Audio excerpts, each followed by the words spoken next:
종료주일은 부활주일보다 한 주 앞에 있는데 예수님께서 예루살렘에 성으로 입성하신 날을 기념하는 날이 종료주일로 예배를 드려지게 됩니다. 오늘 읽은 본문 바로 앞에 예수님께서 예루살렘 입성할 때 사람들이 호산나 다윗 자손 예수여 하고 찬송과 영광을 돌리면서 종려나무를 꺾어서 흔들었을 때 그 모습을 보면서 우리에게 종료주일이라 이렇게 명을 하고 있는 것입니다. 그 다음에 월요일은 사람들의 환호를 받으면서 예루살렘을 입성하신 다음에 성전에 가셔서 성전을 정결하게 청소하시고 그 다음에 오늘 우리가 읽은 무화과나무를 저주하신 일이 이때 일어나고 있는 것입니다. 오늘은 이 종료주일로 맞이하여 예수님은 이후로 고난을 받으시고 십자가에 못 박히시면서 장사 지내됩니다. 잡히시던 날 그 밤이 바로 목요일 날 밤과 새벽의 사이에 우리가 잘 아는 것처럼 그때부터 재판자리로 끌려다니시고 하루 만에 금요일 날 오전 9시에 십자가에 달리시고 오후에 3시에 운명하시는 모습을 한 주간을 통해서 보게 되는 것입니다. 오늘은 그 종료일을 다소 이해하기 어렵지만은 저주하신 이야기를 살펴보면서 함께 충만한 은혜가 되기를 주의 이름으로 축원합니다. 내용도 간단합니다.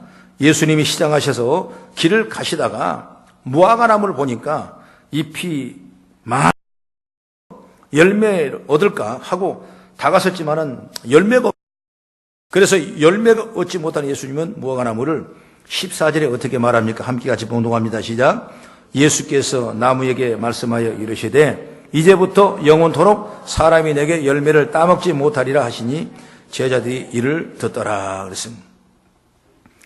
그리고 배고프다고 해서 무화과나무를 저주하신 것도 이해가 되지 않지만은 그때는 무화과 열매가 맺는 때도 아닌데 나무가 말라 죽도록 저주하신 얘기도 이해가 되지 않을 수 있는 것입니다.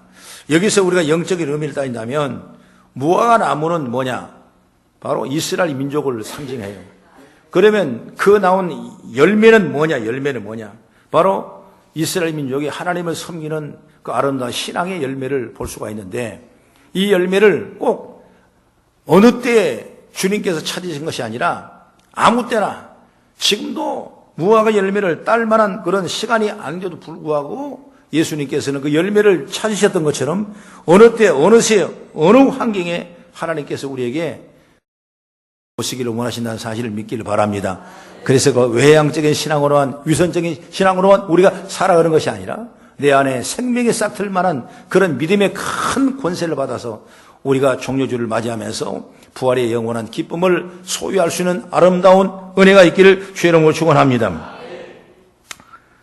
바로 오늘 말씀을 통해 본다면 형식에만 매달리는 모습을 가진 것에 대해서 강력하게 경고를 하신 모습이다. 이렇게 말씀할 수가 있어요. 당시 이런 시대 상황을 보여줄 뿐만 아니라 바로 이 시대도 역시 마찬가지입니다. 열매 없는 무화과나무 같은 신앙, 열매 없는 무화과나무 같은 교회, 열매가 없는 잎사귀만 무성한 그런 우리의 신앙에 대해서는 안 된다 그 말인 것이. 그래서 우리가 반성적으로 말씀을 잘 생각하고 오늘도 이 말씀이 정말 우리에게 유익이 되어 하나님의 영광이 드러나기를 주의 이름으로 축원합니다. 그래서 무화과나무 비유를 통해서 큰 은혜가 우리 삶에 넘쳐나기를 주의 이름으로 축복합니다. 그러면 첫째로 우리는 위선적인 신앙의 모습을 버려야 됩니다. 위선적인 모양을 버려야 돼. 모양. 무화과나무는 겉보기에는 너무나 좋았습니다. 잎이 무성하고 풍성했기 때문에 그 속에는 분명히 열매가 있는 줄로 예수님도 생각을 하셨어요. 마찬가지로 우리들도 우리 모양만 내서 모양만 보여서 사람들에게 교회에 다닌다는 것만 보여주고 여러분 교회 안에서도 잘 믿는 모습만 보여준다면 그 안에 열매가 있어야 되는데 만약 그 안에 열매가 없다면 오늘 이런 책망이 누구한테 오겠습니까? 우리에게 올 수밖에 없는 거죠. 그러므로 우리가 어떤 환경 속에서든지 모양이 중요한 것이 아니라 물론 모양도 어떤 형식과 어떤 방법이 있기 때문에 중요하겠지만은 더 중요한 건 뭐냐면 그 안에 내 안에 어떤 열매가 있느냐. 주님이 오늘 또 열매를 나에게 찾으시는데 열매가 없다면 우리를 꾸짖으시고 책망하실 겁니다. 그러므로 신앙생활을 하려면 우리가 열매를 잘 맺어서 하나님 앞에 영광 돌리는 그런 믿음의 자리에 서기를 주의 이름으로 축원합니다. 당시에 유대인들 또 바리새인들, 서기관들 종교적으로 정치적으로 아주 훌륭한 사람들이죠. 그런데 성경에 나타난 그들을 어떻게 말하냐? 바리새인들 그렇게 비판하면서 우리는 싫어했습니다. 바리새인과 전혀 다를 바가 없다는 거죠. 그러므로 역시 이것이 바로 위선이다. 가득 찬 형식주의다. 일주일에 몇 번을 금식하고 거룩한 안식일을 잘 지키고 하나님 원하는 방법대로 다 갔지만은 그들의 진정한 삶의 모습에서는 하나님의 뜨거운 사랑이 없다는 거죠. 우리가 이걸 생각해 볼 수가 있어야 돼요. 이런 어찌 보면은 모양으로만 예배드리고 모양으로만 신앙생활하는 그런 유서를 우리가 옷을 벗어버려야 돼요. 오늘 알맹이를 가진 성도가 되라는 겁니다. 잎사귀만 무성한 무화과나무처럼 되지 말고 모든 걸 벗어버리고 우리가 명심해야 할 것은 이런 유선을 벗어버리면 우리에게 아름다운 열매가 있다는 사실을 우리는 깨달을 수 있는 지혜가 열리기를 축복합니다. 할렐루야. 그래서 믿음 생활 여러분 우리가 잘해야 됩니다. 믿음 생활 오직 주님만 붙잡고 갈보리 산에 피 흘리신 십자가를 바라보고 나를 구원하신 그 은혜를 생각하며 날마다 감사하며 머리 숙일 때마다 나를 향하신 그 사랑을 생각하며 눈물이 흘릴 만한 그런 대단한 영적인 은혜를 저와 여러분이 입을 수 있는 그런 신앙으로 발돋움되기를 주의 이름으로 축원합니다. 오늘 내가 예배드렸다 해서 끝나면 안 되는 것입니다. 내 생활 속에서도 정말 생명이 살아나고 은혜가 살아나고 하나님 영광이 충만한 그런 모습으로 저와 여러분이 변화되기를 주의 이름으로 축원합니다. 우리는 유선에서 벗어야 하는 오늘 본문이 우리에게 주는 메시지가 바로 그 얘기입니다. 오늘 본문의 표현은 당황합니다. 14절의 말씀 보니까 이제부터 영원토록 사람이 내게서 열매를 따먹지 못하리라. 생명을 잃어버린 나무가 되는 겁니다. 죽은 나무예요. 수태하지 못한 나무가 된 겁니다. 20절의 말씀에도 무화과 나무가 뿌리채 마른 것을 보았다 이렇게 말씀한 것이에요. 이것은 다름 아닌 심판에 대한 표현이죠. 우리 또 본문 중간에도 말씀 보면은 15절부터 19절까지 말씀 보면은 성전 정화 사건도 같은 메시지죠. 성전은 만민이 기도하는 집이고 하나님의 은혜가 충만해야 될 텐데 그러지 못하고 교공과 장사는 소굴이 되고 형식과 외식만 가득 차고 바리새인들과 서기관들 가득 차고 그렇기 때문에 동물을 쫓아내고 사람들을 쫓아내고 판을 엎으시고 채찍을 대시고 내가 성전을 헐렸다고 말씀하시고 하나님은 성전까지 심판하신 그만큼 예수님의 의도는 분명하다는 사실을 여러분 깨닫기를 축복합니다. 이것이 바로 당시 유대교의 실상을 보여주는 모습이에요. 종교의 본질은 선과 은은 상실하고 전통과 형식만 남은 것이 유대의 시장이라는 것을 우리에게 얘기해 주는 것입니다. 그렇기 때문에 주님은 이 무화과 나무 저주 사건을 통해서 유대계에 파산 선고를 내게 되는 것입니다. 지금 유럽이나 러시아 기독교를 보면 그렇게 흥하고 말씀이 살아있고 성령의 놀라운 역사가 이를 때는 세계를 지배할 만한 대단한 국가가 됐지만은 지금 그 나라들은 기독교는 사라지고 기독교의 문화와 형식만 뼈대만 남아있는 것입니다. 뜨거운 예배가 전도운동이 무너져버리고 성령의 역사가 사라져버리고 그들의 생각과 간섭만 남아서 결혼식이나 장례식 때 교회를 찾을 정도밖에 안 되는 것입니다. 여러분 이런 신앙이 우리에게 된다면 하나님이 우리를 뭘 주시기를 원하시겠어요? 우리는 십자가를 바라보며 나를 위해서 구원하신 하나님을 찬양하며 예비하며 새로운 생명이 무화과 나무 같은 열매 속에서 우리 외양의 모습 속에서 끊임없는 역사가 일어나야 되는데 그러지 못하고 형식적인 예배만 드려지는 이런 모습이 돼서는 하나님 앞에 심판을 받을 수밖에 없다는 사실을 깨달게 될 줄 주의 이름으로 축원합니다.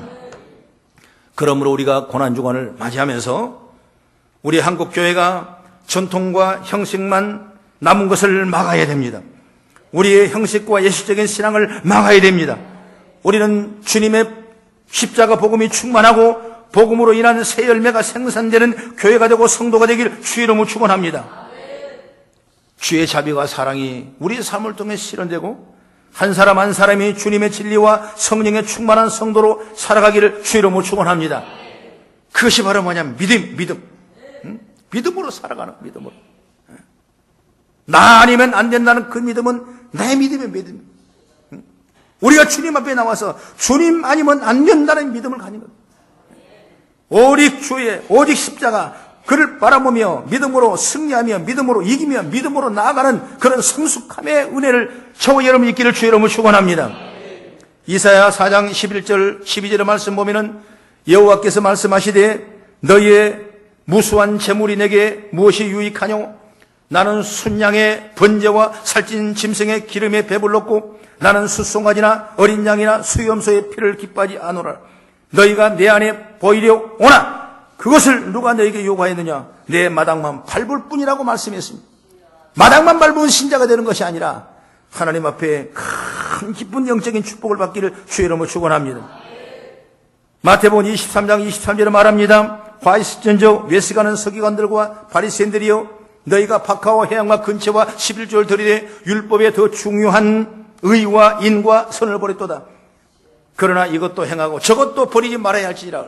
우리 신앙이 바로 서기를 원합니다. 외향뿐만 아니라 내 안의 믿음까지도 하나님 받으시기를 원하신다 그 말이에요. 그렇기 때문에 우리가 막연한 허상만 붙들고 있으면 안 돼요. 믿음으로 충만한 영적인 성숙함이 있어서 우리를 통해 하나님 나라가 확실하게 이루어지고 구원받은 백성은 뜨거운 역사가 체험되기를 주의 이름으로 축원합니다. 할렐루야. 예배서 4장 22절 24절은 이렇게 말합니다. 너희는 유혹의 욕심을 따라 썩어져가는 구속함을 벗어버리고 오직 심령에 새롭게 되어 하나님을 따라 의와 진리의 거룩함으로 지으심받은 새 사람을 입으라고 말씀했습니다. 우리는 새롭게 심령이 새로워져야 되는 것입니다. 막연한 허상을 붙들지 말기를 바랍니다. 위선적인 가지고 하나님 앞에 인정받을 거라는 생각을 하지 말기를 바랍니다. 형식적인 걸로 되는 것이 아니라 오직 내 안에 있는 성령의 역사하심을 통해서 하나님이 인정하고 하나님의 중심을 통해 우리의 삶에 충만한 은혜 역사가 있기를 축복합니다.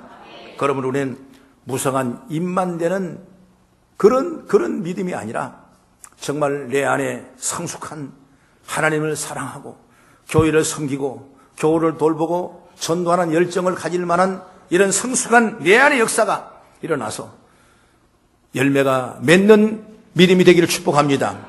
오늘 또 주님이 내게 오셔서 나의 모습을 보고 무성한 나의 모습을 보고 그 이파를 뒤져보면서 열매를 찾으신데 열매가 없다면 우리는 심판받는 자녀밖에 될 것이 아닌 것입니다. 예수님께서는 이 무화과 열매를 찾으실 때 그때는 때가 아니고 시도 아니고 열매를 얻을 만한 때임도 불구하고 예수님은 찾아오셨던 것은 우리를 언제 어느 때 예수님이 우리를 찾을지 몰라요. 그렇기 때문에 항상 우리는 깨어 있어 세월을 아끼며 기도하고 믿음의 승리하며 나가는 여러분 되기를 주의 이름으로 축원합니다. 그리고 두 번째, 이제 이 유선적인 신앙을 버렸다면 참된 믿음을 잡으시기 바랍니다. 이튿날 돌아올 때 무화과 나무가 마른 것을 본 제자들이 놀라서 그때 생각이 났습니다. 그래서 예수님 앞에 물어보는 거예요. 바로 21절 말씀 보겠습니다. 시작. 베드로가 생각이 나서 여짜오되 랍비여 보소서 저주하신 무화과 나무가 말랐나이다. 그러자 예수님이 뭐라고 말합니까? 그러지 말고 하나님을 믿으라 합니다. 이 사건은 말라버린 사건을 왜 주셨냐면 하나님을 믿는 믿음을 그들에게 부어주시기 위해서 하나님은 이 말씀을 우리에게 주신 거예요. 그리고 23절에 또 말합니다. 마음에 의심하지 아니하면 그대로 되리라. 누구든지 이 산도로 돌리어 바다에 던지라 하며 그 말하는 것이 이루어질 줄 믿고 내 마음이 의심하지 않으면 그대로라. 이거 역시 마찬가지로 우리에게 강력한 믿음을 하나님이 요구하신 것이죠. 그 다음에 24절의 말씀 보면은 그러므로 내가 너에게 말하노니 무엇이든지 기도하고 구한 것은 받은 줄로 믿으라. 그리하면 그대로 되리라고 했습니다. 이거 역시 마찬가지로 믿음이에요. 믿음. 지금 제자들은 무화과 나무가 말라 죽은 것에 대해서 이 얘기하는데 예수님은 이 믿음의 얘기를 말씀하신 것입니다. 예수님께서 무화과 나무를 저주한 이유는 바로 믿음이 없는 이스라엘 백성들을 보시고 너무 답답하게 하신 거예요. 오늘 우리가 예수를 믿고 주의를 섬기고 하나님의 자녀로 살아가면서 우리에게 믿음이 없다면 주님이 얼마나 우리를 답답하게 하시겠습니까? 여러분, 우리가 안에 믿음을 키우기를 바랍니다. 다른 무엇보다도 먼저 가져야 할 게 바로 믿음이에요, 믿음. 이스라엘 사람들은 믿는다고 그렇게 많이 얘기했지만 실상은 하나님을 믿지 아니하고 의식과 종교에 시달렸던 것입니다. 예수님 앞에서 우리가 가질 것은 믿음이에요, 믿음. 만약 예수님께서 무언가 대단한 것을 요구하셨다면 우리는 그걸 이룰 수 없는 것입니다. 왜? 우리는 이미 죄인이기 때문에 뭘 할 수가 있겠어요? 아무 능력도 없고 힘도 없는 사람이에요. 연약합니다. 병든 자입니다. 어려운 자입니다. 힘든 자인데 누가 예수님의 요구를 들어줄 일이 어디에 있어요? 우리는 할 수 없는 거죠.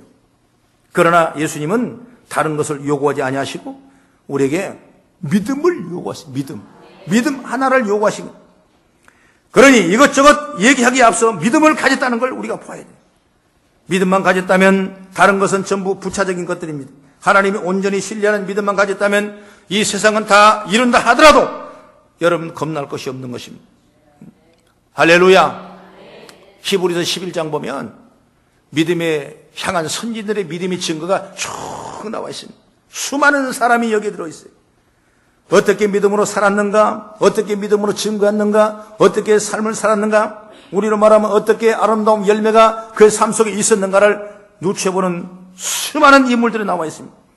그러면서 히브리서 11장 38절의 말씀 보면은 이들은 세상이 감당하지 못할 사람들이라 했습니다. 여러분, 대단한 축복을 받은 거예요.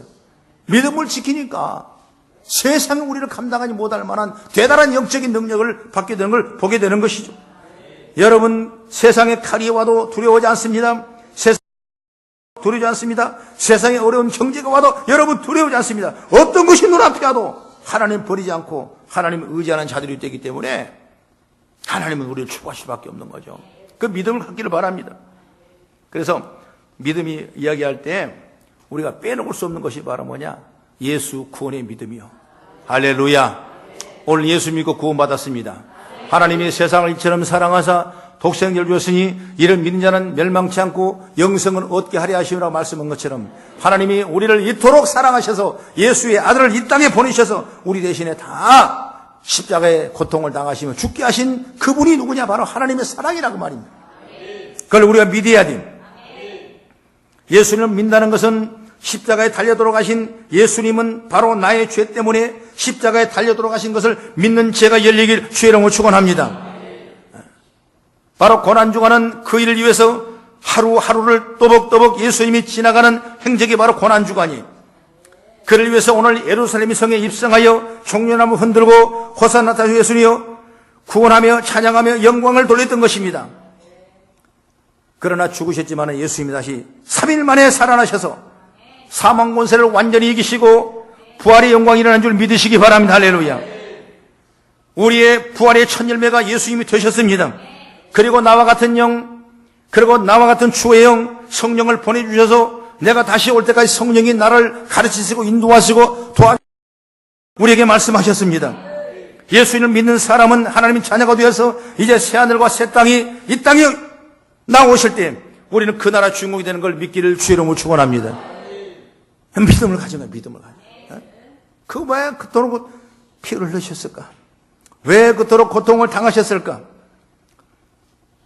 바로 우리의 죄 때문에, 우리의 육신의 질고 때문에, 우리의 아픔을 새롭게 위로해 주기 위해서, 우리의 슬픔이 춤이 되기 위해서, 우리의 고통을 위로해 주기 위해서, 우리의 문제를 해결해 주기 위해서 예수님이 이 땅에 오셔서 그 피를 흘리시고 고통을 당하시며 그 아픔을 통해서 우리에게 새로운 부활의 소망을 주신 줄 믿으시기 바랍니다. 할렐루야. 그러므로 우리는 예수를 믿기만 하면 예수님은 우리 안에 들어오셔서 우리 함께 영원 영생 복락을 믿는 줄 믿으시기 바랍니다. 할렐루야. 오늘 종료주는 그 주님을 우리가 찬양하는 겁니다. 왜 고통을 다셨나? 그게 복음성가. 우리가 그가 찔림은 한번 같이 찬양하겠습니다.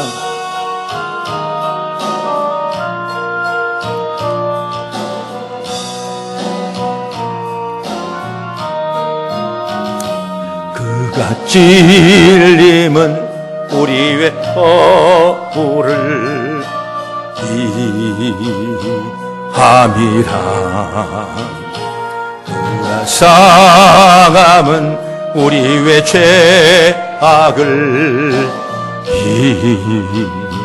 함이라. 그가 징계를 받음으로 우리가 나음을 입었도다. 우리는 다 양 같아서 그를 행하여 각기 제 길로 갔거늘, 제 길로 갔거늘. 여호와께서 우리의 죄악을 그에게 담당시켰도다. 그가 열심과 천대를 받음이 왜 말이요. 그가 주함도 나의 죄악도 없음이라. 그가 조롱을 받음으로 우리가 귀함을 얻었도다. 우리는 다 양 같아서 그를 행하여 각기 제 길로 갔거늘, 각기 제 길로 갔거늘. 여호와께서 우리의 죄악을 그에게 담당시켰도다. 그가 조롱을 받음으로 우리가 귀함을 입었도다. 우리는 다 양 같아서 그를 행하여 각기 제 길로 갔거늘, 각기 제 길로 갔거늘. 여호와께서 우리의 죄악을 그에게 담당시켰도다. 아멘. 예수님은 우리를 위해서, 죽을 수밖에 없는 우리를 위해서, 고통과 환난과 가난과 기근 속엔 우리를 위해서, 육신의 고통과 질교를 당하는 우리를 위해서 당신이 피 흘리시고 그 찔림을 통해서 우리를 구원받고 영원한 영생을 얻게 하신 분이 우리 예수인 줄 믿으시기를 주의 이름으로 축원합니다. 우리는 외향적인 위선적인 신앙을 가질 것이 아니라 내 마음에 진정한 예수의 구원을 모시고 예수 피를 의지하고 십자가를 바라보며 나아가는 믿음이 되기를 주의 이름으로 축원합니다. 역대하 7장 14절에 말합니다. 내 이름으로 일컫는 내 백성이요 그 약한 길에 떠나 스스로 겸비하고 기도하여 내 얼굴을 구하면 하늘에 듣고 그 죄를 사하고 그 땅을 고칠지라고 말. 2절의 말씀에도 그러므로 너희의 이 약함을 회개하고 주께 기도하라 혹 마음에 품은 것을 사하 주시리라 말씀했습니다. 오늘 20절에 말합니다. 우리에게 믿음을 요구합니다. 무엇이든지 기도하고 구한 것은 받은 줄로 믿으라. 그리하면 그대로 된다고 말씀하고 있는 것입니다. 할렐루야. 우리에게 중요한 건 믿음이야. 믿음으로 하면 여러분 세상에 별것 아니에요. 세상이 두려워하지 않아요. 세상 때문에 기죽지 않습니다. 여러분 세상을 지배하고 세상의 능력, 권세를 통해서 새 힘을 공급받고 주의 능력으로 우리를 충만하게 된 줄 믿으시기 바랍니다. 가난이 별것 아니에요. 아픔이 별것 아니에요. 여러분 우리의 고통과 연약함이 별것 아니에요. 왜 그러냐면 주님이 내 안에 계시기 때문에 어떤 병요 어떤 권세도 아무것도 아니에요. 하나님의 능력으로 축복을 하는 저와 여러분 되기를 주의 이름으로 축원합니다. 그래서 우리는 부활의 소망을 갖지 않습니까? 오늘 고난이 없다면, 예수님의 그 찔림이 없다면, 예수님의 그 피 흘림이 없다면, 예수님의 사망의 죽음이 없었다면 우리는 부활의 능력을 입을 수 없는 겁니다. 예수님은 우리의 부활의 첫 일면가 되셨기 때문에 그 믿음을 가지고 여러분 심령과 여러분 속에 새롭게 변화되어 하나님의 영광이 충만하기를 주의 이름으로 축원합니다. 그리고 세 번째로 참된 사랑을 잡으시기를 축복합니다. 오늘 본문을 보면 무화과나무 이야기를 믿음으로 결론 내리는 예수님께서 빼놓지 않고 하시는 말씀이 오늘 뭐냐? 바로 용서와 사랑이에요. 오늘 25절을 함께 같이 봉독합니다. 시작. 서서 기도할 때 아무에게나 혐의가 있거든 용서하라. 그리하여 하늘에 계신 너희 아버지께서도 너희의 허물을 사하여 주시리라 하시니라. 아멘. 기도도 결국 기도할 때 아무에게나 혐의가 없거든 용서하라 있거든 용서하라. 결국 사랑이 바탕이 되어서 해야 할 것이란 것을 오늘 성경은 우리에게 주장하고 있습니다. 사랑이 없이 기도하는 것, 사랑이 없이 믿는 것, 이건 말만 하는 것, 믿음이 아니라 무성한 무화과 나무 같은 모습이란 것을 우리에게 말씀해 주고 있는 것입니다. 그래서 예수님께서 마태복음 5장 23절 4절의 말씀에 나옵니다. 너희가 하나님께 예물을 드리다가도 너희 형제에게 원망당할 만한 일이 있거든 이 예물을 여기에 두고 그 형제와 화목하고 와서 다시 예물을 드려 예배하라고 성경은 우리에게 말씀하고 있는 것입니다. 이렇게 우리에게 용서와 사랑을 대단한 축복으로 성경은 우리에게 말씀하고 있는 것입니다. 당시에 서기관들도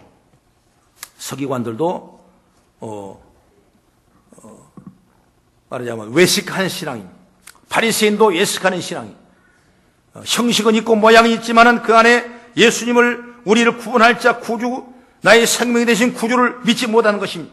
그때까지도 예수님이 그 메시아가 그 예언했던 그 메시아가 오기를 기다리고 있던 사람들이 뭐냐? 서기관과 유대인들이었습니다. 예수님이 가장 낮고 천한 말구 위에 오시고 이제 예루살렘 입성하실 때는 큰 병마도 아니고 군마도 아니고 나귀를 타고 가시는 그 예수님이 가장 천한 모습으로 오셔서 그 모습이 죽기까지 우리를 사랑하신 그 아름다운 모습을 우리는 보게 되는 것입니다. 그래서 예수님이 그런 말씀하시면 서기관들이 마가복음 12장 29절 이하의 말씀 보면은 예수님 어떻게 해야 믿음을 가지고 어떻게 해야 큰 계명입니까? 무엇을 따라야 큰 계명입니까? 이렇게 물어봤습니다. 그때 예수님 말합니다. 목숨을 다하고 뜻을 다하고 힘을 다하여 주 너희 하나님을 사랑하라. 이것이 너를 향한 첫째 계명이고 두 번째는 내 옷을 내 몸처럼 사랑하라. 이것이 둘째 계명이며 선지자의 윤리와 강령이라. 이렇게 성경은 말씀하고 있다 이것입니다. 여러분 결국 믿음이라는 것은 하나님을 향한 사랑의 다음 이웃 가족이 되고 이웃이 되고 친척이 될 수가 있고 이웃 사람이 될 수가 있는 것이죠. 나 외에 다른 사람을 이웃이라 그러니까 세상을 말할 수가 있는 것이죠. 더불어 세상을 향한 사랑으로 나타나야 된다. 이것이 바로 예수님이 바라시는 우리를 향하신 이 시대의 열매라고 생각합니다. 수많은 가정의 고통을 당하는 요즘의 뉴스를 보면은 왜 그런 뉴스가 끊이지 않고 계속 나타날까요?